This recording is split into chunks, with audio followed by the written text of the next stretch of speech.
Needless to say, I keep her in check. She was all bad, bad, nevertheless. Calling it quits now, baby, I'm a wreck. Hello, everybody, and welcome to the Comics Kid 2099 channel. I am not him, I am Connor Nielsen, but I am joining the Comics Kid 2099 for a special spoiler discussion on Spider-Man Into the Spider-Verse. How you doing, Comics Kid? I'm doing very well. How about you? I am also doing very well. It's been a while since we talked, so right? Yeah. Why don't you? Yeah, two Yeah, I can talk months. about Venom last. Venom. Yeah. So why don't you tell me what's it about? Okay, so this is an animated movie that's from Sony, with I guess a Marvel. It's like I don't know, like an 80-20 Marvel or Sony Marvel split. I don't know if Marvel Studios has anything to do with it. Maybe not. But we start with Miles Morales. He's a typical teenage kid. He's going to a private school. His uncle is kind of contributing to his juvenile delinquency, and he is bitten by a robotic spider from the Alchemax company. And then he meets Spider-Man, who then promptly is murdered by the Kingpin, who is building a big universal portal opener because his wife and son ran away and got hit by a bus. And so Kingpin is trying to pull a Walter Bishop from Friends, and he is trying to go into another universe and kidnap other versions of his family so that he can have his family back. And in doing so, he has pulled all these other spider people from other dimensions into this dimension. And if they don't get back to their dimension and destroy this machine, they are going to die, and the machine will cause untold damage to the space-time continuum. And all the while, Miles Morales is trying to figure out how he can be the best Spider-Man that he can be with all of these other spider people kind of contributing to his mentorship. And that's about the size of it. Connor, what did you think of this movie? Oh, spoilers, by the way. Uh, Yes. That's in the I title. know I just spoiled a huge thing in it, but I think you said, well, you know. Yeah, if you don't know, then sorry. I'm kidding. This will be I think the timestamp will have a hefty stamp attached to it, and so it'll probably say spoiler in the title. So they brought it upon themselves if you didn't know that. All right, so I've got a few things to say. I've got 2 points that I want to this movie confirms 2 of my biases, but I'm not going to get to those, so I'll try to make 2 more points. First point I want to make: can Phil Lord and Chris Miller just be in charge of Hollywood? That would be great. 2, this is the best looking movie of the year, be it animated or otherwise. And the 2 biases that this movie confirmed for me is that I feel like a lot of people tend to say that they, do you want a movie to start strong or end strong? People will go, I'd like to walk out with a good taste in my mouth. I'd rather a movie ended strong. They don't actually think that way. It's not actually the way audiences think. They actually, if you look at hit movies, generally speaking, a lot of them have really great first acts, and then that kind of gets people palatable to the characters in the world that you've created. And then when it kind of becomes like more plot driven, and I think becomes less interesting, then people are more susceptible to liking those movies more. So I think of the first Pirates of the Caribbean, I think of the first Iron Man, I think of like Batman Begins, I think of something like Wonder Woman, where all of those have like really, really, really good first acts specifically. And then I think all of those kind of differentiate, but none of those movies seconds or third act are quite as good as the first act, I think, anyways. Anyways, what I'm getting at is this movie's getting loved on, and I think that's in large part due to how excellent the first act of this movie is. And I think that the other bias this movie confirmed for me is that I am of the belief that storytelling trumps actual story, which does not mean that I think, hey, you can make any story good. I mean, you can, but I think it, of course, benefits when the story itself is good. But good storytelling does put something over the top, and I think. So, for example, I feel like if you took this story and it wasn't as stylistically and interestingly told, it'd be fine. But because of the choices and style that were implemented in telling the story, that is what is making this, I think, for a lot of people special. So I thought this movie was great. I do have my issues with it, but I did really, really enjoy watching this movie. So what did you think of this movie? I also really enjoyed it. I know almost nothing about Miles Morales from the comics. I am not a big fan of Brian Michael Bendis' writing. He seems like a great person. Every interview I've seen with him, he seems really nice and peppy and upbeat. But I have been burned too many times reading stuff that he wrote and just being really disappointed. And I really wanted to get into the character of Miles, but it seems like Brian Michael Bendis is the only person who has ever written Miles. And I'm sure that's not true now because he's not working at Marvel anymore. But long story short, I didn't know anything about Miles. So this was pretty much my intro to the character. And I like him. He has shades of Peter Parker, but he's just different enough that it doesn't feel like we're just watching the same movie. There are some things about him where I was kind of like, what? And we can talk about that later, but I really like the feel of this movie. It's got a really positive message to it, I think, which, a lot of these superhero movies do. But I like this movie. I enjoyed it. Like you, I've got some issues with it, but it's not a deal breaker. None of it is a deal breaker. I think if you're on the fence about this movie, go ahead and watch it. I think you will enjoy yourself. Yeah, I would agree with that assessment. Let's talk about some of the things we liked before we get into the negative. So, what were some? Yeah. First and foremost, Nicolas Cage is Spider-Man Noir. Yes, 100% yes. Amazing. So quickly, talking about Brian Michael Bendis, I think we've talked about Bendis off the record before, so I don't think anyone has actually heard us talk about Bendis in a video before. I am quite unfamiliar with his work. I think it's impossible to have not read anything from him. I've enjoyed what I've read from him, but I don't think any of it's really stuck with me. And I know that you hate his writing. I hope I'm not putting words in your mouth, but the first and foremost thing you dislike about his writing is how decompressed it is. Yeah. Okay. That's the main thing. Yeah. The thing about this movie is decompressed. It's like the antithesis of a decompressed movie. It is extremely efficient. It is covering a lot of ground with a lot of characters, and it is not wasting any time, as opposed to Bendis, who takes his time, right? And so I think maybe this is probably a great introduction for this character for someone like you, right? And so I think that if someone enjoys a nice, efficiently told, fast-paced movie, so I compare this stylistically to something like Baby Driver. I mean, it's very much not an Edgar Wright movie, which Baby Driver is, but it is reminiscent of a Lord and Miller style Lego movie, for example. I don't think it's as good as something like the Lego movie, but it does have that very snappy pacing and very, very understanded. They understand their characters very well, so they are able to cover a lot of characterization with a little. So I quite enjoyed that about this movie. Yeah.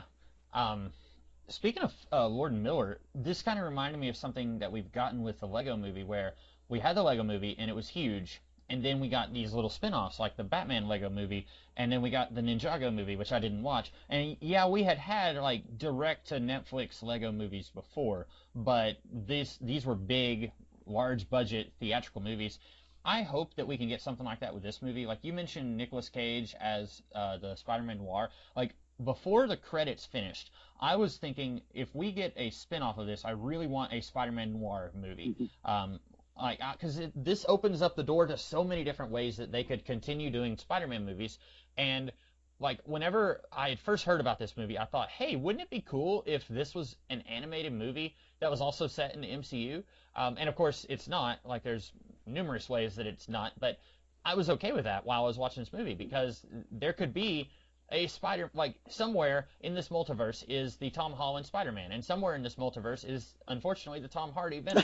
And that sounds a little more harsh than maybe I mean for it to, but these movies can go and do their own thing, and then if we want to, if we have to, we can do a sequel where Liv Octavius opens up the portal machine again, and this time it goes into the live action universe, and we can do something weird and crazy there. Or if you don't want to do another alternate dimension story, you could just say, here is Spider-Gwen in her own movie, or here is Spider-Man Noir, or spoilers, but the post-credit scene has Spider-Man 2099 going into the animated 60s Spider-Man universe, and I thought that was hilarious. That is the funniest thing I have seen in an animated movie since the first Lego movie. It was so funny. I was not expecting that. And I didn't laugh a ton with this movie. I think this movie is charming, but I don't necessarily think that it's overtly funny. There are times where I was laughing, but I wasn't laughing like every 2 minutes or anything like that. But that scene, I was laughing pretty hard whenever he went, because he said, "Let's go back to the beginning," and I thought, okay, like he's going into the comics, and then he said Universe 67, and I thought, wait, what is that? I don't know what that is, and then it showed the two guys, they were pointing, and I was just like, oh, this is great. Like, whoever thought of that needs a raise. That is hilarious. Yeah, it's great. Um, you know, it'd also be cool. It'd be cool if we got maybe a sequel to this movie that was about Miles, but it didn't involve a multiversal spin on it. Hmm. So, I mean, you could do something Yeah. like that. I do think there's a lot of creativity and imagination here, and it's a great start for if you want to do. If hey Sony, you want to do a cinematic universe about Spider-Man, do this. We like Hmm. this. Yeah, there's so many possibilities here, and you could do much worse with a starting place. And I think that more than just being a way of kickstarting a Spider-Man cinematic universe, they actually use the multiverse conceit to actually. It's about like there's a character reason. It's all about defining Miles as a character, and I think Hmm. trying to adjust audiences to the idea of like someone like Miles being Spider-Man.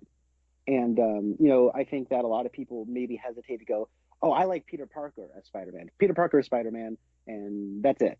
And then you see, "Oh, that's not Peter Parker as Spider-Man. Not my Spider-Man. I don't want to watch a movie that doesn't have Peter Parker." And so they don't give it a chance. And Hmm. then with something like this, it is almost like trying to convince those people that you can have another person be Spider-Man. And so what you do is they throw them a bone. You get two Peter Parkers in this movie. You get you know, Spider Gwen. You get Spider-Man Noir, and then you also have in this Miles. And then it's all about him.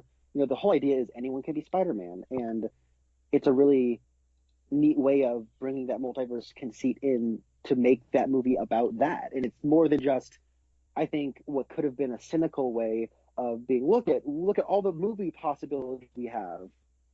Come watch Spider Gwen coming in 2023. Cha-ching. You know what I mean? So Yeah. I like that quite a bit. Yeah. It feels like it's story first, and then if we have to, like, it's kind of like, the Universal monsters, where it's like before we even had a Mummy movie, they were already planning all these spin-off movies with Mm-hmm. like Johnny Depp as the Invisible Man and Javier, can't think of his last name, as Frankenstein's monster. And like then the Mummy movie bombed, and uh-oh, we've got this shared universe that we've already announced, and now we've got egg on our face, and everyone hated this movie. What are we gonna do now? So like it's the opposite of that here, where they've got a potential shared universe, and we don't know what their plans are. Maybe they'll do some more with it, maybe not. We're just kind of talking about what we'd like to see, but this movie ends up being really good on its own, without it setting up future movies. And that was kind of an issue I had with the MCU, where I kind of felt like some of the early movies were more setup than Yeah. movies. Um, but now, I mean, now they're not really. I mean, they're still kind of doing the setup, but they're also making really good movies also. But like, this is just a good movie, and there's no evidence that they are doing any setup or like world building or anything like that for future franchises. Yeah, I agree. And that's kind of why I was saying earlier with Phil Lord and Chris Miller just be in charge of Hollywood. Because Hmm. you know me, I like David Lynch.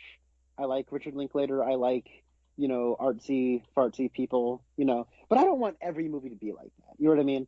I like that kind Hmm. of being its own independent thing. And I'd like to keep seeing them, but you can't really see them unless they make money, blah, blah, blah. The thing about Phil Lord and Chris Miller is they are very creative, good storytellers while also um, giving people what they want. They make very crowd pleasing movies that Hmm. I can just put on and you can just enjoy them on a very superficial level, and then you can also dig deeper into them and enjoy them that way. You know what I mean? And so Yeah. anyone can like a Phil Lord Chris Miller movie. Now, I should probably say to anyone before you comment, Phil Lord and Chris Miller did not direct this movie. I think only one of them is a co-writer on this, but I know they produced it and they got this off the ground and developed it, and they kind of got their people on this movie, and I feel like their touch is definitely felt here. They, of course, to those who don't know, did the Lego movie, they did the Jump Street movies, um, and they were going to do Solo. And watching this makes me think, doggone it, Sony was able to put faith in them. How could you not do that, Lucasfilm? Oh, I hurt inside. But and it's so like this is sort of like one of those things where they kind of grandfathered this movie into existence. And so if they were grandfathering every movie in Hollywood into existence, I would be a much happier person. Yeah, I was noticing this movie went through a few creative changes before it came out, and you can't really tell. This isn't a movie that looks like it had 5 different directors all, pulling it in 5 different directions. Like, this is a movie, it looks like it has a singular vision, but there's like multiple screenwriters. At least 3 people were credited with the direction, so I was really surprised that I saw that many hands kind of had that many people had their hands in the pie, so to speak. Yeah. So when it comes to animation, most Pixar movies will have 2 credited directors. Um, and it'll usually say, like, for example, with Up, it says directed by Pete Docter with Bob Peterson. So I don't know if that's like a thing here where it's like you have to have, like, for something that I think is this legitimately groundbreaking in this animation, maybe they needed like credit more people, or they had needed to have more people to kind of keep everyone on the same page. So that is interesting though, because if what you're saying is like so many people were on this and then not on it and then whatever, it does not feel like so many cooks were in this kitchen. Right. So that was, that could have very easily turned into a disaster. And the budget is $90 million. So that really could have been bad if they, put that much faith into this movie and then had so many different people directing and changing the script and everything, and it ended up being a mess. Then something that's taking as many risks as this movie does, we wouldn't have gotten a movie like this again in our lifetime. So I'm really glad that this movie seems to be being received kind of well, and people are liking it, and everything's going right with it. I think that's working out really awesome. It is pretty cool. So I got really emotional at one point in this movie, and I was surprised by it. It Really? actually came early on. It was Stan Lee's cameo. Yeah. Stan Lee, like when Stan Lee passed, a lot of people were very vocal with in their mourning. I wasn't. I really didn't read a whole lot of Stan Lee comics. I just kind of mostly knew him as the guy who co-created most of the Marvel Universe and made a lot of cameos in productions based on his work, right? And so, and on top of that, like, the man was getting real old. I feel like I had been preparing for his death for many years at that point. Yeah. But when he shows up and the first thing he says is, "I'm gonna miss him." It's like, oh my God, that's not fair. That's really not fair. Yeah. And this kind of him talking about his creation, it was almost like this moment of like, oh, it was so meta in a way that they couldn't have realized it would have been. Being the first movie based on one of his creations after his death, like it really kind of touched me in a way that like there's no way that it could have been intended to, because he was alive when they recorded those lines. So yeah, It was that got me quite a bit actually. Yeah, I didn't like cry or anything, but I did kind of like it took me out of the movie, and not in a bad way. It took me out just for a moment where I just said to myself like, oh yeah, that happened. I forgot about that, and like I just kind of briefly just mourned him again. And I also wasn't like super vocal, because I feel like what I knew was going to happen, and maybe this is not the time or platform to discuss it, but a lot of people are like, rest in peace, we have lost a god tonight, brothers. He created everything. And I'm like, yeah, he had a lot of co-creators that where were you when Steve Ditko died earlier this year? Yeah. And so like, that was kind of, I didn't want to get on a platform and start talking about that, because I knew I was going to run my mouth a little bit and say something I would probably regret. And it's like, this is not the time or place, a man is dead. So, yeah, it took me out, and I just kind of had like a little miniature moment of silence to myself there in that scene, and I made me think of like people saying like what eventually we're going to get to a point where he's not going to be in the movies, and of course that's not as important as him dying, but I did think of that, and like you said, he had a very long life, so he was like 95 or 96 I think, which is very impressive. Yeah. I guess I said I got really emotional. I didn't cry or anything during this movie, but I would say I got misty-eyed. There we go. Yeah. Misty-eyed's the term. But and I will say, it was really nice that it was kind of crazy. Like both of Spider-Man's characters died this year, and then at the end there was like the Yeah. big like in memorial to both of them. And that was really cool. Mhm. So I'm sorry to turn this into like a kind of a more serious discussion, but to maybe curve out of it.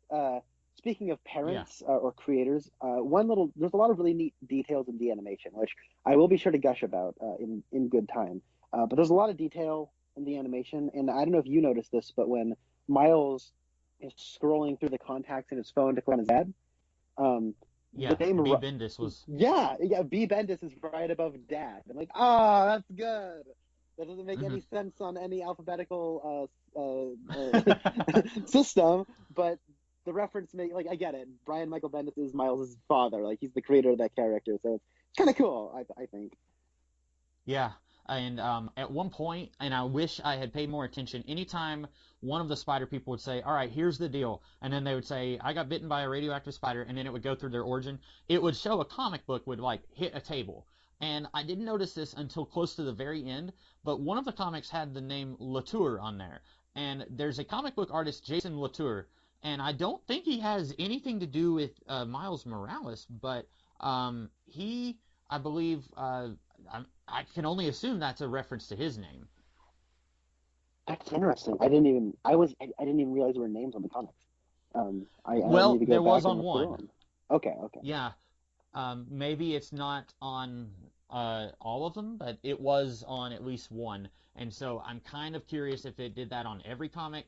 But I wasn't sure if it did or not. That was a really clever way, though, of like Mhm. covering character backgrounds in a very fun way. And when you see it done for the first Peter, then you see it done for Peter number two, then you see it done for Spider, and then it's really funny when you see all three of them happening simultaneously. That was really Yeah, funny. And then and it was just like this really cool moment at the end where now you see Miles's, and so it's just like a really clever through line and a really neat way of uniting all the characters. yeah, um, yeah. That was I like that, and it uh I was thinking maybe okay by the end of this I'm gonna get tired of it, but I never did. Even at the end, whenever he said, "Okay, we're gonna do this one last time," and I was like, "Yeah, let's do it one more time." Like I was, you would think with something like that that they repeat like 5 times throughout the movie that eventually I would have gotten tired of it, but I was okay with it the whole time. My favorite bit was where Nicolas Cage says, "And I punch Nazis," because he like they basically made him Indiana Jones and a detective. So it's like Yeah. it was just kind of like a funny little pulpy reference. I'm like, yeah, that's great. I like the bit where like, do you feel unrest at the moral ambiguity of your decisions? That was great. That was really I funny. liked everything with him and the Rubik's cube, where he's Yeah. like, I can't see color, and he says, so this is purple, right? No, like I thought that was really good. Um, Um, I love the payoff with that. Like it was one of those funny little like laugh moments, and then I thought about it, and I was like, oh, that's actually kind of heartwarming. Where he's taking the mhm, Rubik's cube with him. He's like, I'm taking this Rubik's cube with me. I will understand you someday. And then like he jumps into the portal, and it's kind of funny. Like he doesn't understand. But then you think, oh, this is a black and white person who's trying to understand color, and it's like a very interesting like a thematic thing where he probably only sees things as good or bad, and he's trying to mhm. understand nuance, and that's just a nice little character moment and a nice little way to pay him off. Yeah, and that was when I saw that he was taking that with him. That was right around the point when I was thinking, I really want a Spider-Man noir movie. And like when you open up the scene where he's like, the dame had legs, I'll give her that. And then like you pan down and like there's a Rubik's cube on his desk. I was thinking like that'd be so cool, but I don't know. I don't think that we're gonna get that, but if we do, I'll be very very happy. It would be so cool if they do a Sin City thing where that's the only thing in color and everything else is black and white. Yeah. Oh, that'd be cool. I'd love to see Spider-Man Noir be knockoff like an animated tribute to Sin City. That'd be great. I would love that. I would I would be again like I'd be like just through the roof if they could do that. I'd be very surprised if they did it, but I'd be ecstatic if they did. Yeah. Where do you want to take this conversation now? Where do you want to go? Okay. Um, I want to talk about one thing I did not Go like, for it. and I don't know if anyone else thought this way, but I felt like this movie was really colorful in a way that by the end of the movie my eyes almost hurt a little bit. Okay, interesting.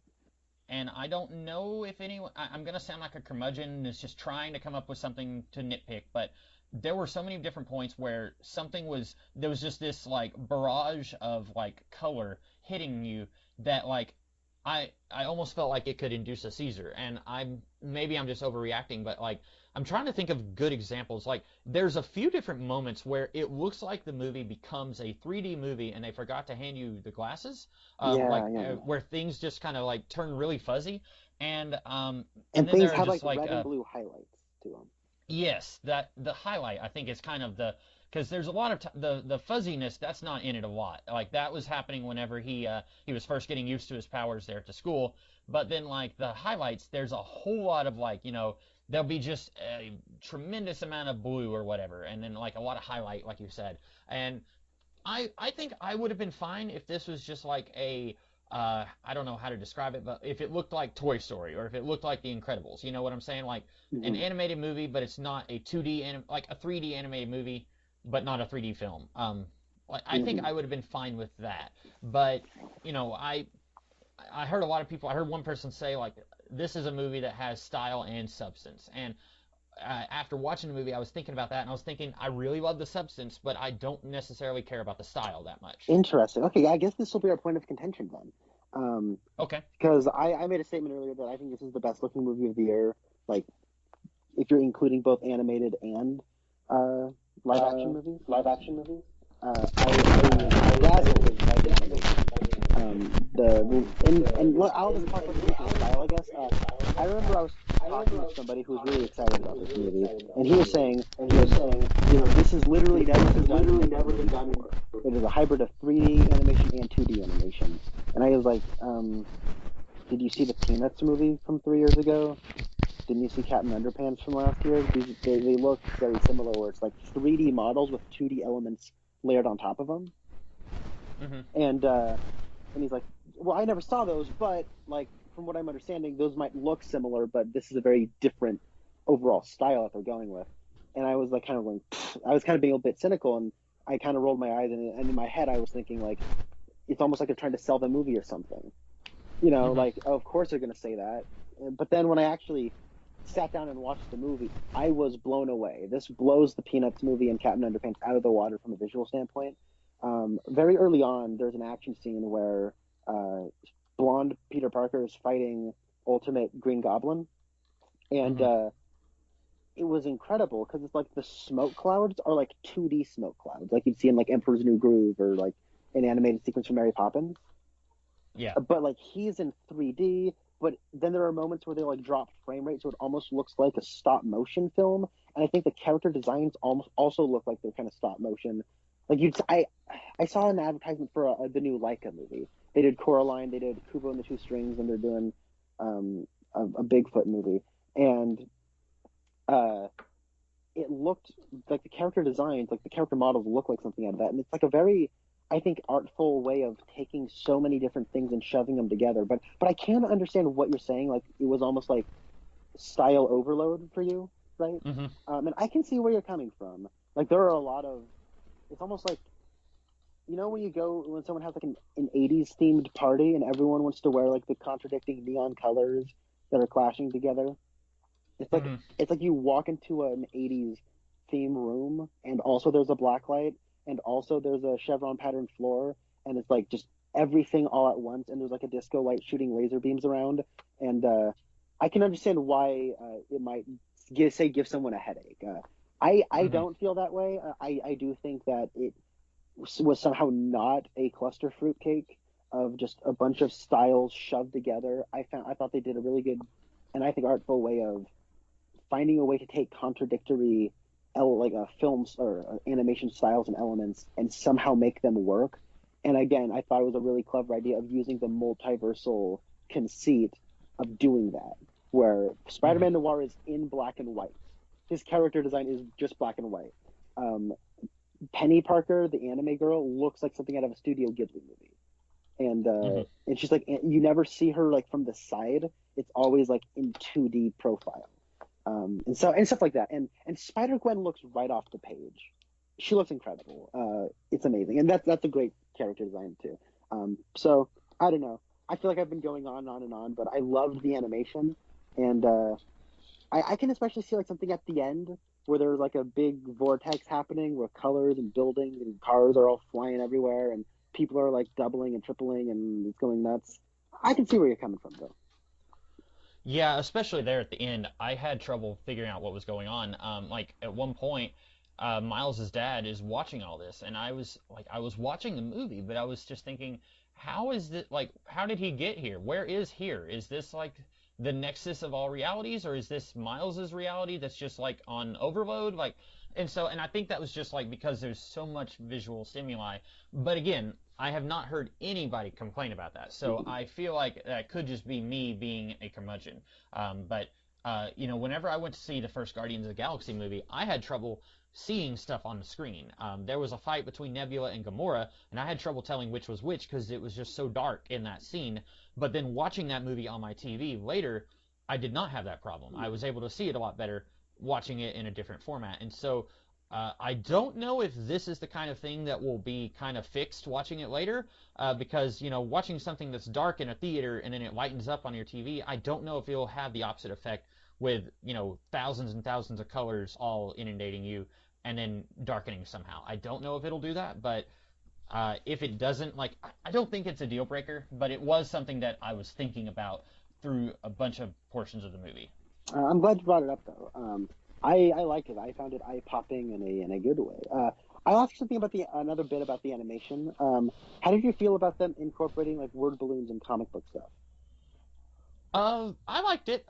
It wasn't so in your face that it would have gotten annoying. Like they did it a little bit after he gets bitten, where he said, "Why are my thoughts so loud?" And like you were seeing like thought balloon or caption boxes saying like, "Why are my thoughts so loud?" I liked that, and then like we got to see that he had the comic book where he was reading what Peter Parker was saying, and it was like exactly the same thing as what he had just said, and I thought that was pretty clever.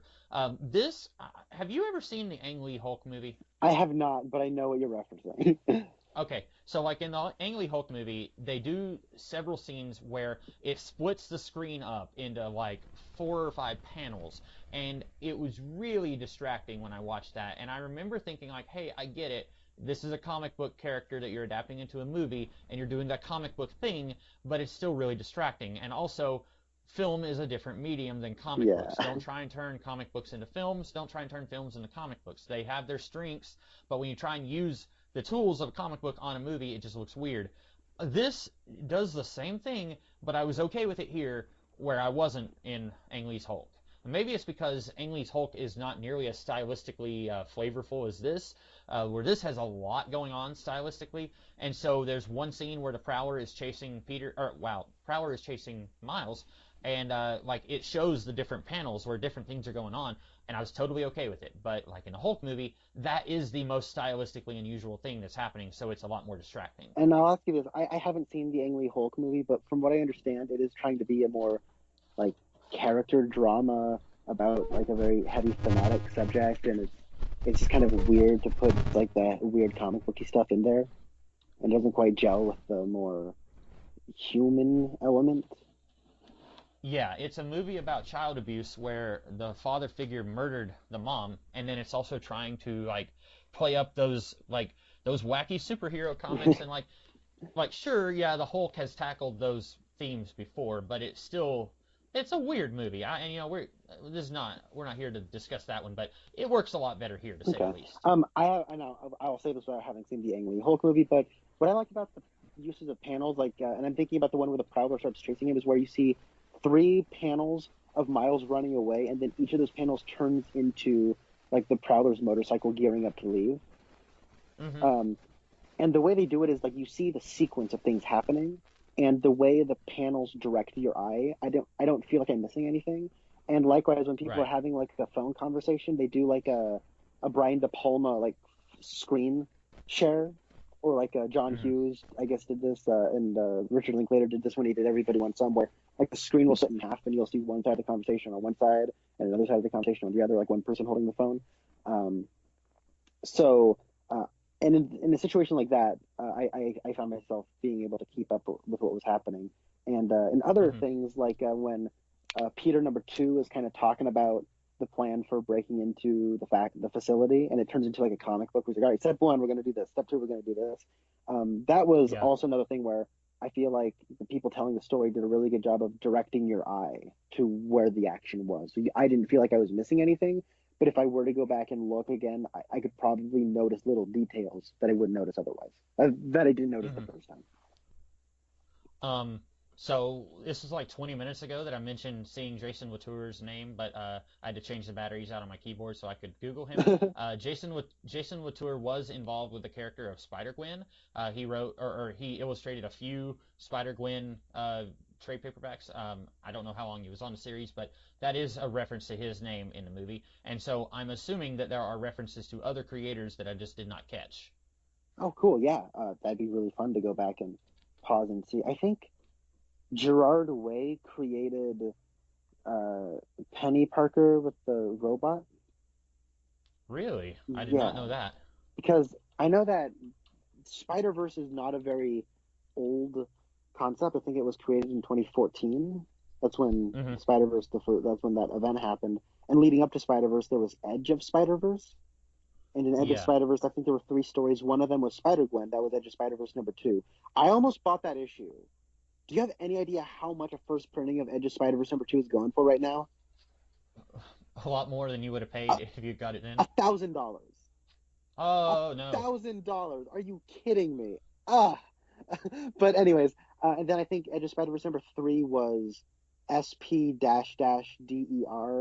and it's like like Japanese, like a manga futurist sort of like cyberpunk thing with a robot spider led by Penny Parker or whatever. And I think Gerard Way wrote that issue, if I'm not mistaken.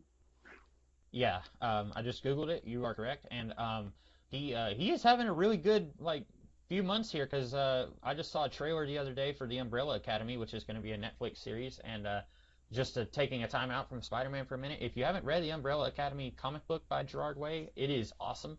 I don't remember who his artistic collaborator was, but it is really good. And so Gerard Way is kicking butt here in the superhero world.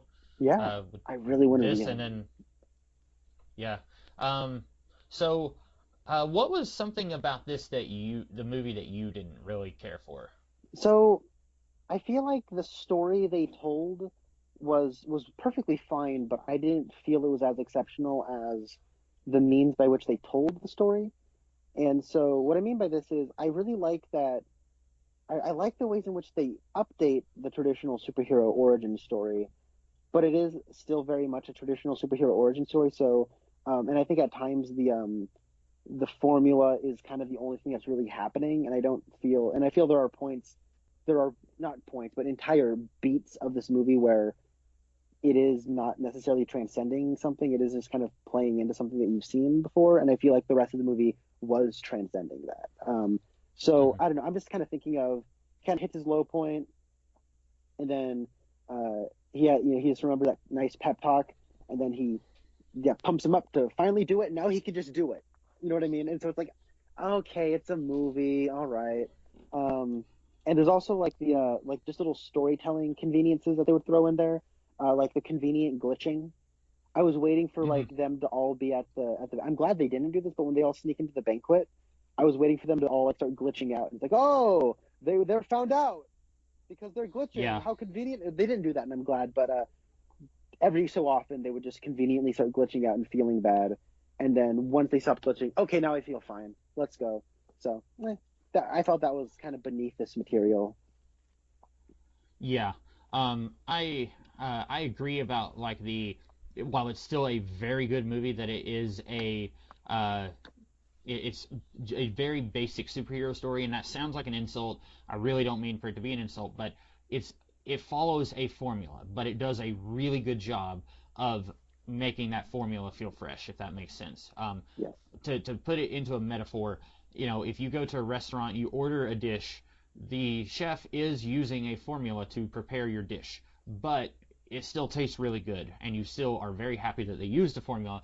So that's what I'm getting here, where like, yeah, it's following certain steps, but I was okay with that watching the movie.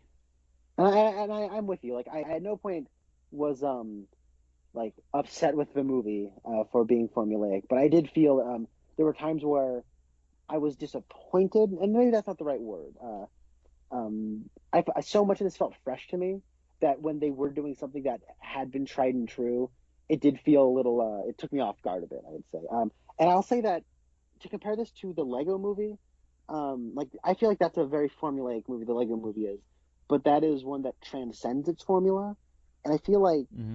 this is one that never transcends its formula, but a lot of like, and I'm just talking mostly about like story structure, but I do feel like a lot of the stuff built on top of that structure is exceptional. So, maybe some people will see that as a necessary evil, if you will. Maybe some people won't even mind. Maybe some people like they feel that the traditional story that you build this new thing on is part of what makes it great. I did feel at times where I'm like, okay, this is the kind of movie I'm watching right now, and I just felt like I had to readjust my expectations. So that's Mm-hmm. yeah. Um, I was kind of disappointed that we didn't see Miles in his Spider-Man costume a little earlier, because I was noticing about like 10 or 15 minutes in, I was like, oh, he still hasn't gotten his powers yet, and then I was noticing like over halfway in the movie, I was like, oh, he still doesn't have his Spider-Man costume. Like, his is. I always thought it was a dark blue, but I think in this he uses like black spray paint. But it's a very unique costume. Like it's following the Spider-Man mold, but it's very different than any Spider-Man costume we've seen before. And so I like that costume a lot, and I was kind of wanting to see more of that in the movie, but we really only get to see it in the big final climax. Yeah, his costume is so awesome. I love it. It Mm-hmm. looks amazing. I like the graffiti spy logo. I think that's a great way of like, it's his so to speak, besides just the colors. And I like that he takes the original Spider-Man from his world and is wearing his costume, but he's making it his own. I thought that was a really Mm-hmm. clever touch. Um, and I really liked. But no, I'm with you. I love the costume a lot, but I wish we got more of it. But I mean, story-wise, I get why we hold off. I had mentioned earlier that I feel like this movie updates the superhero origin story. Whereas you look at like something like Batman Begins and the original Spider-Man, you have like the origin movie, and then the origin part of the movie is done. Then we still have like an act or two to fill. Mm-hmm. So then they have now this is the part where we fight the big bad guy. And for a lot of people, and in some cases myself included, I feel that's the part of the movie where I lose interest because the whole origin element is much more compelling than, and now he has to fight a big monster. You know what I mean? And so Mm-hmm. this time around, it's like his origin, and this is what I mean by it feels updated, is his origin is the whole movie. Mm-hmm. And when he finally does come into his own and get his suit for the first time, it is to fight the big bad guy at the end. And I do feel also in this case, the big fight at the end is the least interesting part for me. I really like the animation myself. I didn't get any eye pains or head pains or anything while watching, but I did think that was a nice, welcome, fresh updating of that. And that moment where he does come out for the first time in his costume and he's slinging around the city, and that was a really great moment. That was just one of those moments where it felt like Miles is now, like culturally speaking, outside of the movie. It felt like, oh, Miles is a character that people are going to be talking about for a while. Like this is a character Mm-hmm. that is going to resonate with a lot of people. And it reminded me a lot of in the Wonder Woman movie where she like comes out of the trenches for the first time and you see her in her costume and it's all bright and she's like deflecting bullets and it's just this really great encapsulation of Wonder Woman. Just this great Wonder Woman moment. This was similar where he's gliding through the city and it's like he's finally embraced who he is as a hero and he's in his costume and the animation is gorgeous and the music is very him and it's just this great Miles Morales moment. It kind of reminded me of watching Guardians of the Galaxy for the first time, where I'm thinking, no one knew who like these characters were a day ago, and now Mm-hmm. everyone does, and that's really kind of cool. Yeah. I agree. I uh, I don't really have any. I agree with that. I was thinking I was going to say something to that, but do you? I wanted to say, was there anyone in the cast of this movie that you were surprised by? Because I was looking through the credits and I was really surprised about some of the actors that they had to do, like, 2 lines of a character. Like Catherine Hahn plays Dr. Octopus's daughter, I guess. I think it's his daughter. And then, which, I mean, she's a, kind of a big character in the movie. But then you had, like, Chris Pine playing blonde Spider-Man. Oh, really? And he's in, yeah, and he's in, like, less than 5 minutes of the movie. Lake Bell, she played, I think it's one of Miles's schoolmates. And, like, she's got maybe, whoever it was, does not have a whole lot of, no. She might have been, no, she wasn't Mary Jane. See, now I wish I had the thing in front of me, but I was looking at it earlier, and, like, Lake Bell, who is a real-world actress, like, has, like, a line of dialogue in this movie, and I was kind of surprised by that. I think Zoe Kravitz plays Mary Jane, which, not to say that, like, because Mary Jane is a big part of the Spider-Man mythos, but in this movie, she's not really that important, and I feel like they could have gotten anybody. And so I was a little surprised that they were getting these big-time actresses and actors to play these very minor characters in this movie. Did you know that Oscar Isaac plays Spider-Man 2099? I did not until I got home. Because whenever he first started speaking, I was thinking, that's weird. His voice is a lot more deeper than I imagined him. Like, I always imagined Miguel kind of having a more squeaky, higher-pitched voice. And I was like, they got kind of a sexy voice for him. And then I got home, and it's like, oh, okay, Oscar Isaac, that makes sense. That's funny. Yeah, no, that is kind of interesting. I feel like that's a thing animated movies have been doing for a while, but I guess this is just almost like an evolution of that, where we're not only going to get celebrities to be voicing the main characters, we're going to get them to play single line cameos and whatnot. Which, yeah, I guess that's strange. Oh well, I mean, I feel bad for voice actors, but yeah, and I don't know. It is interesting. I agree.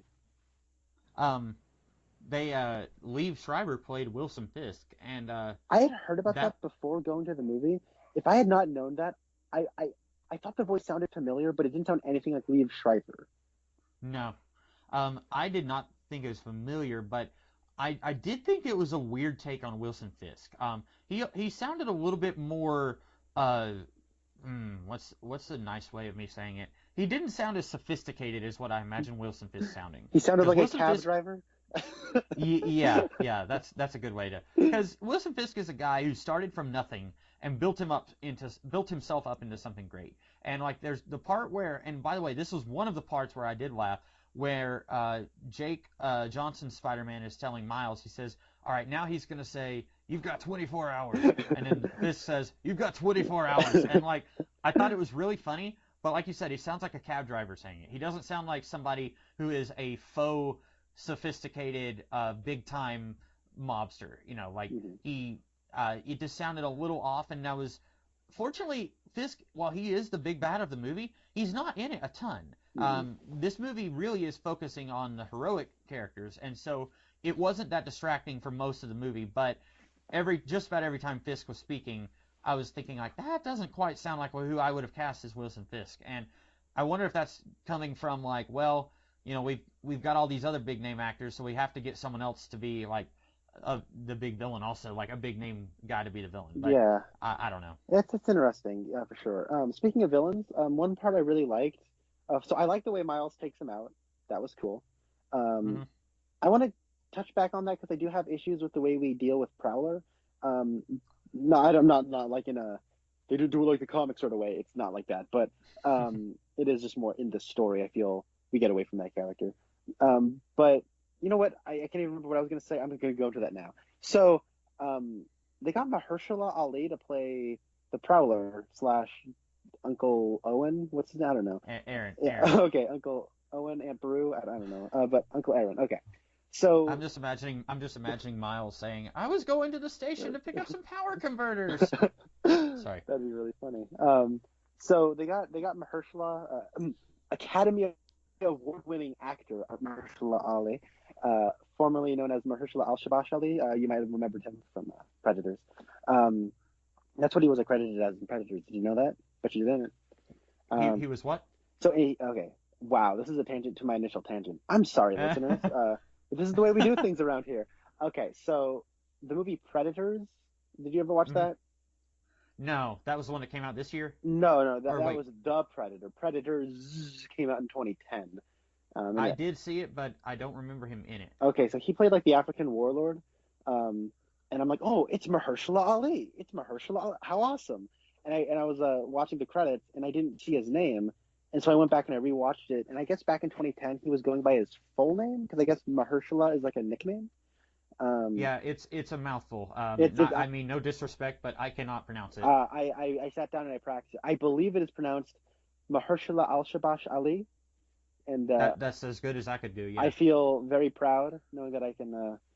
I'm really good at names if I can sit down and try to pronounce them. But it was one of Hmm. those things where I don't even know why you brought that up. It's just a tidbit I know about Mahershala Ali because I think I know how to pronounce. I think I know how to pronounce his full name.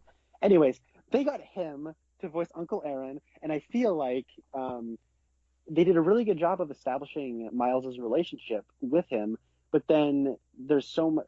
This movie gets a lot done. It's like less than 2 hours long, and it felt longer than 2 hours. So there's a Hmm. lot going on in the plot, and it's going here and there and everywhere.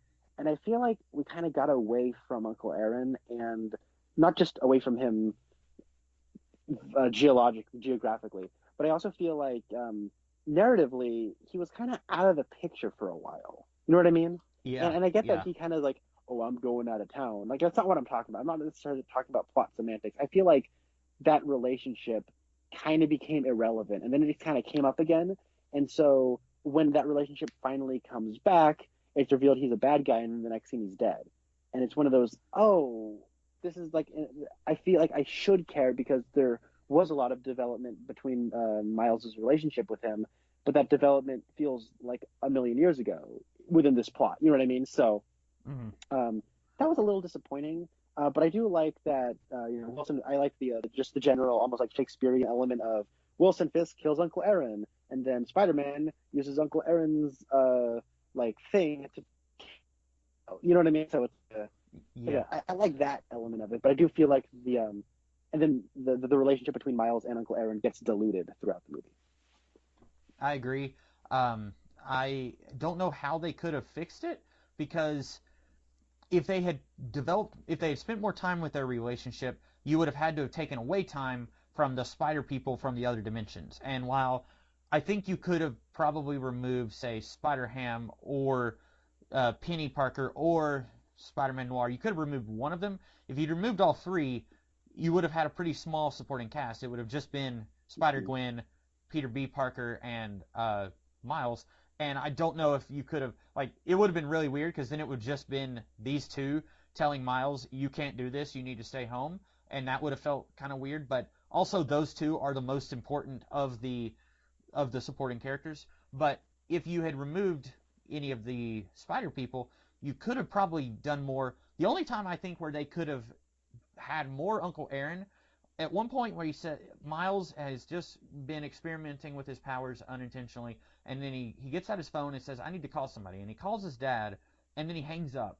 And he already has a strained relationship with his dad, and that shows that further. But I think you could have had him try to call Uncle. Did he try calling Uncle Aaron in that scene? He Or did, yeah. It went straight to his voice okay, message. okay, that's right. Because then later the dad tries to call Uncle Aaron, and it goes to voicemail again.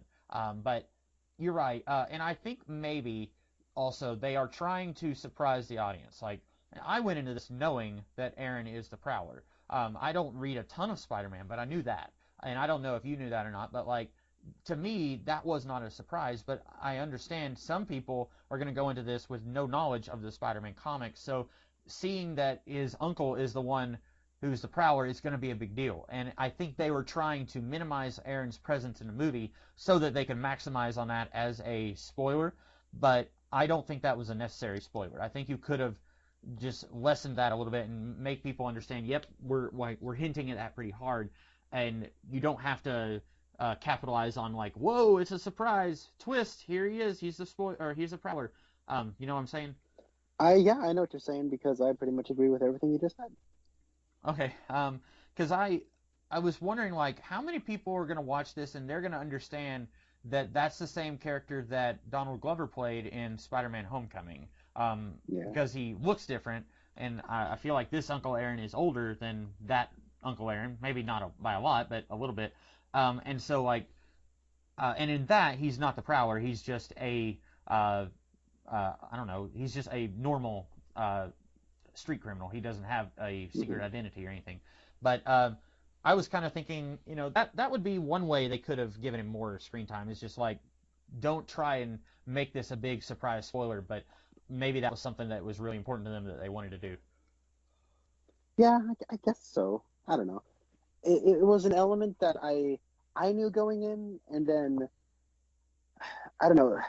I don't know Spider-Man. I know that he was the Prowler because I'm on the internet and around comic book circles, so I just kind of knew that even before watching Spider-Man: Homecoming. And I don't know. I feel like for someone who didn't even really care all that much, it was a little disappointing. So yeah. So what did you think of the Kingpin killing Uncle Aaron? Because I thought that was kind of weird. Why do you feel it was weird? Well, so Kingpin, for some reason, is sitting in a car in the neighborhood where all of his thugs are going to attack Aunt May's house, and I don't know why he's there. They are there because they've tracked Miles to this house, and they need the little device so that they won't destroy the Kingpin's machine. But then I don't know why Kingpin is there, and then Prowler is about to kill Miles, and Miles pulls off his mask, and then Prowler pulls off his mask, and there's kind of an emotional moment there because he realizes that he was about to kill his nephew, and I think he starts to think twice about working for the Kingpin, and then Kingpin just shoots him out of nowhere, and like I wasn't really sure why. Like, I think it could have been justified if Kingpin tried to shoot Miles and missed, and then Aaron is like, hang on a second, you are not going to attack my nephew, and then he tries to attack the Kingpin, and then Kingpin shoots him. But as is, it felt like Kingpin said, hey, kill him, and then Aaron waits like 3 seconds, and then Kingpin gets out of the car and shoots Prowler. I guess so. I wasn't really thinking about that sort of stuff. I was more thinking about the relationship between Miles and Uncle Aaron. But no, I guess that's a good point. I did not think about that. Well, and I wonder if it's because I've seen people complain about, like, especially in the pre-Iron Man days where everyone said that like every superhero movie had the same formula, and they would often combine the origin story of the superhero into a supervillain who previously was not part of that origin story. For example, they would say that the Kingpin is the guy who murdered Daredevil's parents, even though in the comics it was just some dude. And it feels like that a little bit. Like, Miles has to be mad at the Kingpin, even though he already has more than enough reason to try and stop the Kingpin from doing what he's doing. But we have to add an extra motivation there. So Kingpin kills Uncle Aaron, and I don't know if Aaron dies in the comics. I'm not sure, but it feels like they're just kind of folding in two story points here so that Miles can have the proper character motivation by the end of the movie. Yeah, I guess on that note too, I feel like I understand why the writers went with like the misunderstanding where Miles' dad thinks that this new Spider-Man killed his brother, and so now he's out trying to go after Spider-Man. But that never really developed into anything. Before anything really happens, Miles' dad realizes that Spider-Man is a good guy and not the guy who killed his brother. You know what I mean? So it never, it didn't really go anywhere. It's like, that would have been a perfectly good like misunderstanding and classic Spider-Man sort of scenario. But you need you need interactions between like Miles and his dad, where Miles knows the situation, but his dad doesn't know that his son is Spider-Man. You know what I mean? Like, but we never have those scenes, so it almost feels like a setup for a subplot we don't actually see any of. Right. Kind of like in the Raimi trilogy when Peter knows that Norman Osborn is the Green Goblin. Harry does not know that, and then Harry sees Spider-Man bringing his father's dead body into his house, and so Harry hates Spider-Man even though he doesn't know that Spider-Man is Peter. It's a lot like that. Yeah, that's true, yeah. I was kind of okay with that because I did not want to see Well, and I feel like if they had done that, it would have been something they would have played with more in a sequel, kind of like the Harry Osborn thing in the Raimi trilogy. But I didn't want to see like an entire movie where Miles is trying to do the right thing, but he's also hearing his dad talk about like that Spider-Man guy is a menace, and I'm getting a task force and I'm going to bring him down. I didn't really want to see more of that. His dad is Captain Stacy and J. Jonah Jameson rolled up into one. Yeah. I didn't even think about that, the J. Jonah Jameson thing. You said yeah, Spider-Man is a menace. So I'm like, oh, like J. Jonah Jameson. He's just some nut. Leverage, bring down the Kingpin. Well, no, I completely agree with what you're saying. Like, I also would not have wanted to see an entire movie about that. I feel like that would have gotten kind of old and tiresome and been kind of a soap opera-esque. And I get that, like, I like how, okay, how do I put this? I know that it's all kind of soap opera. I get that. I don't want a padded soap opera. And I feel like making that an entire movie would have been like the back half of Twin Peaks season 2. You know, where it's just kind of padded. It makes sense for end of Act 2, a strange brother dies, man thinks it's his Spider-Man, doesn't realize it's his son. That works for the final act of your movie. And then they didn't really do anything with that because they already have so many other things going on. And so that's what I'm getting at. So they could have just taken out that bit where he angrily says he wants an APB on this new Spider-Man guy. Yeah. You're right. And I agree with you that is very classic Spider-Man. Like, there's all over the Stan Lee, Steve Ditko stuff. Like, there was one scene I remember reading where Flash Thompson, he had already joined the military, but he was still he was hanging out in town for some reason, and MJ, I think it was MJ, or it was one of Peter's girlfriends, which for a classic nerd, Peter got a lot of tail back in the day. Yeah, but, did. Going from Betty Brant to all over the place. Yeah. But one of the girlfriends was talking with Flash. Basically, she was asking, like, hey, Peter's acting weird. Do you know anything about that? And, like, across the street, Peter sees them eating at a restaurant, and he's immediately like, oh, okay, I see how it is. So it's like that kind of thing was happening all up and down the Stan Lee, Steve Ditko stuff. So that would have been right at place here. But also, like, it almost feels like superhero stories have evolved beyond that these days. And I don't know if that's a fair thing to say or not. But these days, you don't see movies doing a lot of that with a secret identity melodrama. Sorry, continue. Well, I was going to say most superhero stories outside of comics don't really do anything with the secret identity anymore. So that may have been why I was thinking that it's kind of evolved beyond that. And I don't know, like, and I would have, and I don't know, I feel like that sort of classic kind of dated notion of a secret identity shenanigans, that in and of itself kind of would be sort of fresh nowadays. We don't see a whole lot of it anymore, so it might be refreshingly old-fashioned in something like this, where the stylistic things and a lot of the stuff we're doing narratively is we haven't really done a whole lot of multiversal superhero movies. And for a mainstream audience, that's kind of new. So anchoring that with old-fashioned superhero secret identity shenanigans might have been welcome. I don't know. I like that. Yeah. You're right. I think that could have been done well. Maybe it would be. I still think that's something they should save for a sequel. Maybe not the entire sequel, but I think this movie was a little crowded to try and do it here. Yeah, I can agree with that. So what was the point of the Green Goblin here? Was he working for Norman, or was he working for Wilson Fisk, or was he just a separate threat that Spider-Man was fighting? It seemed like he was working in cahoots with Kingpin just so he could kill Spider-Man. And it seemed like he got his vengeance, so like, yeah, okay, I killed Peter. I don't need nothing else. I guess I didn't really think about what did happen to him. Did he die?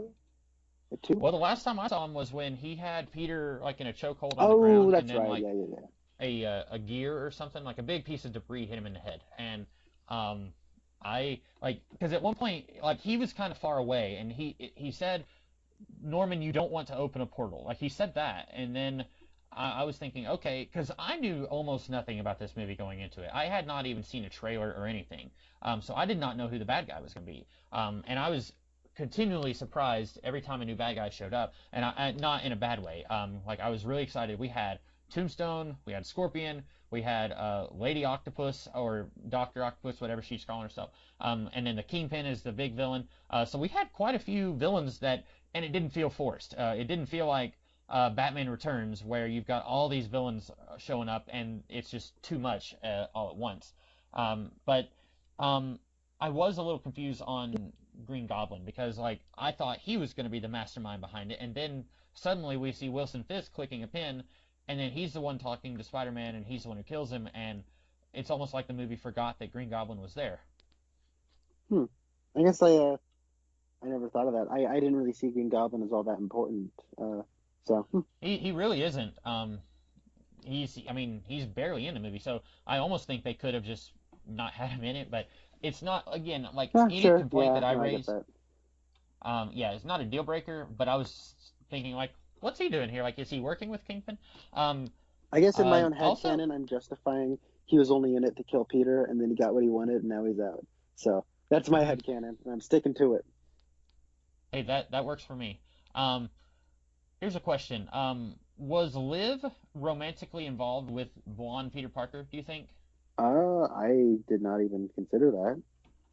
Well, I could be barking up the wrong tree, but at one point when they're all in Aunt May's house, and then Liv, or Dr. Octopus, she opens the door and invites herself in, and then Aunt May said, "Oh, great, it's Liv."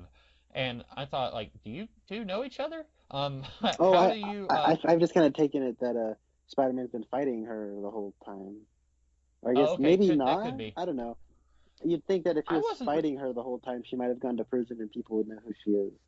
I don't know. Yeah, that was the thing. And of course, Jake Johnson's Spider-Man wouldn't know who she is because he's from another reality. And then Miles, I don't know. You would think he would have because, well, and of course she's kind of got her own secret identity because there at the beginning she's wearing those goofy looking glasses and her hair is all a mess and she looks very different than when she's in her Dr. Octopus getup. And so, like, maybe Miles knows that there's a female Dr. Octopus, but he didn't know that it was her. So Well, maybe I will say that she... was a really fun surprise when it's like, Mhm. I'm like, what's your name? I'm Olivia Octavius. My friend who I was singing it with went, oh, like she was really excited by that. And then I like that little line, like, and I bet your friends call you Doc Ock. No, they call me Liv. That was Yeah, really and funny. I liked when she said it's going to be excruciating, and I can't wait to watch it. And then both Miles and Peter both kind of look at her like, "Wait, what'd you say?" And I thought that was really funny. She kind of reminded me of Mrs. Frizzle from the Magic School Bus cartoon. Oh my from gosh, you're childhood. so right. Wow. She should have said, If Bus, Mrs. do your Frizzle... stuff. And then, Arms, do your thing. We're gonna get messy. Kill Spider-Man. Make mistakes. I liked. I really liked I liked the whole relationship between Jake Johnson, Spider-Man, and Miles. I thought it started very believably because I work at a place where constantly we are getting new community service workers and volunteers who will come in and they're working like 8 hours and then they're gone. And so I feel like I have to mentor some of them and tell them what to do, but then I don't want to spend too much time doing that because they're out of there before I can even learn their names. And so I very much felt like I identified with Peter B. Parker, as he called himself. But at the same time, like, a lot of the mistakes that Miles makes in Act 2 of the movie, you can chalk that up to Peter refusing to take responsibility and teach this kid who needs help. And so I really liked that relationship there. And then by the time Gwen came in, for a hot second, I was afraid they were going to focus more on Gwen and Miles. And that was okay, but I was really more interested in the Peter-Miles relationship. And I'm glad that kind of remained the more important subplot. I'm glad too. And I feel like I feel like maybe giving him a motivation was a little slapped on. Like, oh, he's got this whole thing with his family, and okay, fine, whatever. But I don't know. I feel like maybe I'm not giving it enough credit in that regard because as far as villains go, like, you're right. It's a Spider-Man story. You got Peter. You have Miles Morales, right? And he's like, I got to learn how to take responsibility to become a Spider-Man. That's his character arc. And then you have Peter Parker from the other universe, brunette Peter Parker. He's all like, yo, I've lost my sense of responsibility. I need to rediscover that in teaching another kid how to do that. And then you have Kingpin, who is a person who is refusing to accept responsibility for his actions, and that's why he's the bad guy and why instead of maybe he's trying to replace his family as opposed to learn from his mistake. Because as far as he's concerned, he didn't do anything wrong. And I think that callback when he's fighting Miles in the weird bus vortex, alternate versions of Vanessa and his son see him and are reacting the same way. I think it's actually a really smart dynamic, specifically between Miles and Peter. And I think that the inclusion of the Kingpin stuff is good, if a little abbreviated. Not even a little, if quite abbreviated. It still fits in thematically. So. Yeah, and that was, a lot of people have complained about the Marvel Cinematic Universe, where like the villains always seem to get the short end of the stick, where you focus a whole lot on the hero and then the villain is barely in it, and that sometimes bothers me. Like Thor: The Dark World, where you don't even know why the villain does what he does, but like a lot of times it didn't bother me that much, because before the first Iron Man movie, you look at some superhero movies where I felt like the villains had too much screen time. I just recently watched Superman 3, where I feel like Superman is barely even a character in his own movie. Or the 1989 Batman movie, where literally every other scene is a Joker scene, and Batman doesn't feel like a fleshed out character in his own movie. And so we live in an age now where the opposite is happening, where the superhero is in the movie for the majority of it, and I'm okay with it. But then a lot of people are now going the other direction, saying like, well, we need more of the villain. And in this case, I do think we need more of the Kingpin. I very much understood why he was doing what he was doing, but I think that it could have, because as is, he doesn't feel like much of a family man, the guy that we see. No. And it would have been great. It would have been great if we could have seen him, if he could have felt more like a family man, and also feel like a legitimate threat, kind of like the Vulture in Spider-Man: Homecoming. That's a great way of putting it. Yeah, no, I think you just verbalized what I wasn't able to put my finger on what my issues with the Kingpin were. And you're right, he doesn't act like a family man, and I think kind of going more of a Vulture route would have been, I think, the better choice. But then at the same time, I'm thinking, where would you put that? The movie's already got so much going on as it is, but I don't know. Yeah, and really, there's not any moment in the movie that gets away from Miles's point of view. I can't think of any where, like, even the part where all of the spider people get huddled together and then like they're all talking about Miles isn't ready, and Nick Cage has the hilarious line, he's looking at us while we're talking about him. That was really funny. But like almost every part of the movie we're getting to see, I think the only part I can think of where we're not seeing things from Miles's point of view is when they're ready to raid Wilson's party, and like they're all up on the skylight and they're looking in on him, and then they all walk in with the bow ties. I think that's really the only part of the movie where Miles is not a presence in the film. And so maybe they were thinking it would have been weird if they if you took a 5-minute subplot and tried to develop Wilson's, like even just him going to a cemetery and like crying, like one lone tear goes down his cheek and he says, I promise I'm going to make things right. That would have been enough, I think, for me. Maybe. Okay. I feel like if they were just going to do something that small, then what we got was fine anyways. I don't know. It's I don't know. Whatever. It's okay. Yeah. Trying to think, is there anything else you wanted to discuss? Not particularly. I feel like we've done a good job of kind of covering the gambit. We got a lot of mileage out of this one, I think. Pardon the pun. But I didn't even realize that was a pun until I was done talking. Those are the best kinds of puns. Yes, they are. I think this podcast, much like the movie, it was very efficiently done. We got a lot out of it. I agree.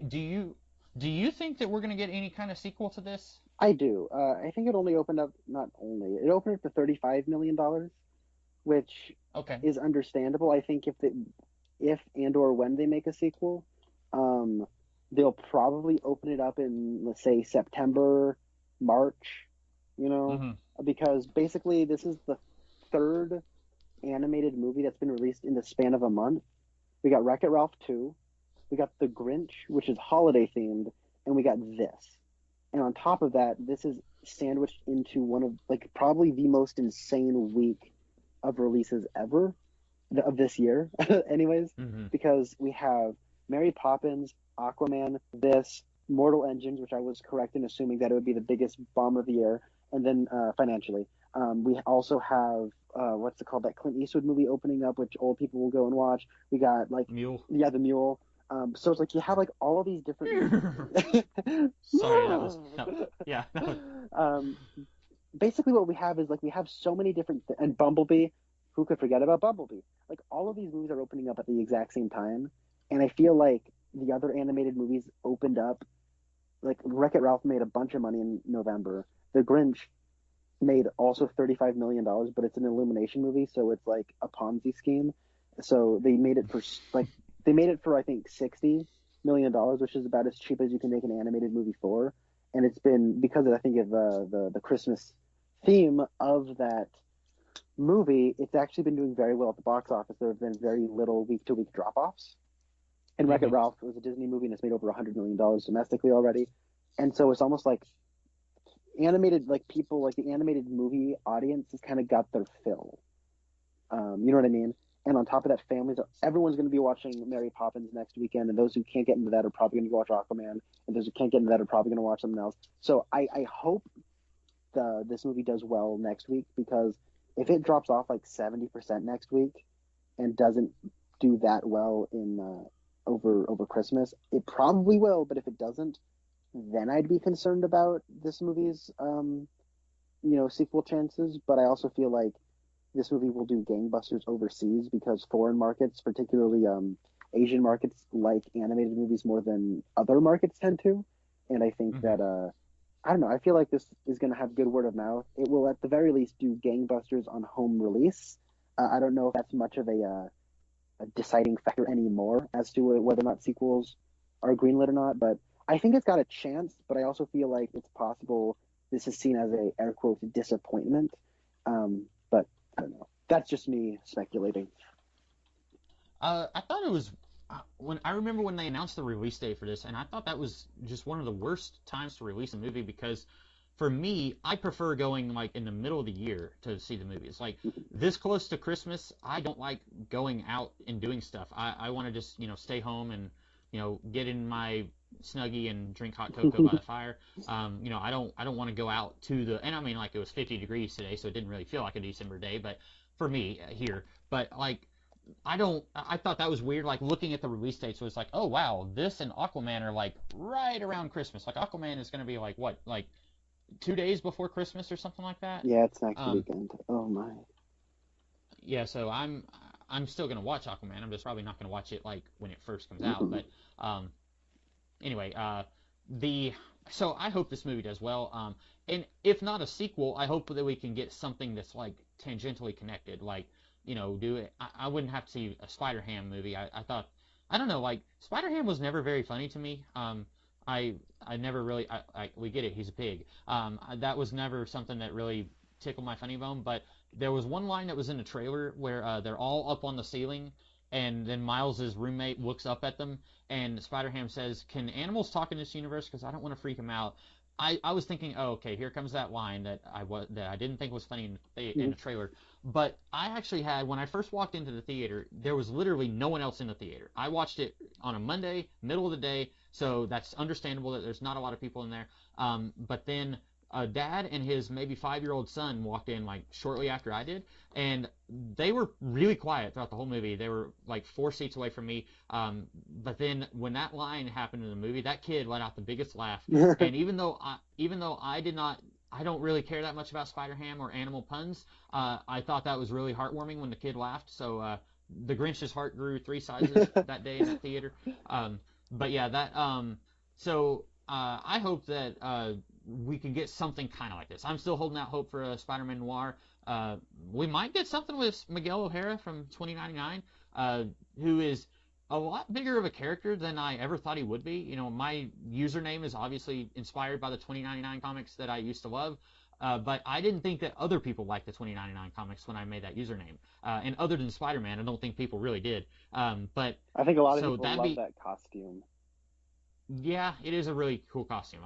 And it's kind of similar to Miles' costume now that I think about it. Like, a little different, but the color scheme I think is kind of similar. Yeah. But yeah. I have a question about Spider-Ham. Yeah. Where's he from?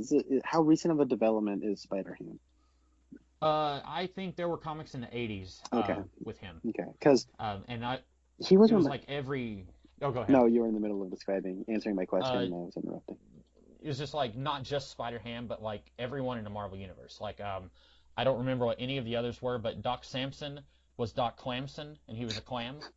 Um, yeah, I mean like it's about as each one is like oh that's kind of funny. So like maybe I'm just being I know I'm being a curmudgeon, but it was never something that I thought was just like really funny. But I guess for that age group, like if it can make other little kids laugh, then I'm all for it. Yeah. You know who he reminded me of as a DC guy myself? You know who Spider-Ham reminded me of? Captain Carrot. Yes, ding ding ding, we have a winner. The Multiversity #2, which is the final issue of the Multiversity, which is like an 8-issue story. Wrap your head around that one, folks. Um, the Multiversity #2 is maybe my favorite single issue comic book ever. And Captain Carrot is so amazing in that. I love it. I love him so much. So Yeah. I like Spider-Ham just fine. I could understand why maybe somebody who is familiar with him and doesn't understand his appeal would be like kind of rolling their eyes. I feel like I am that person in certain situations. But I don't know. I thought he was fine. I'm a little surprised that he's the runaway like scene stealing favorite because I mean my man Nick Cage was Spider-Man Noir. what's not to love there? Yeah, and like Spider-Ham didn't really do that much here. Like there's the part where he said like, "Can you be carried away at the smell of pie?"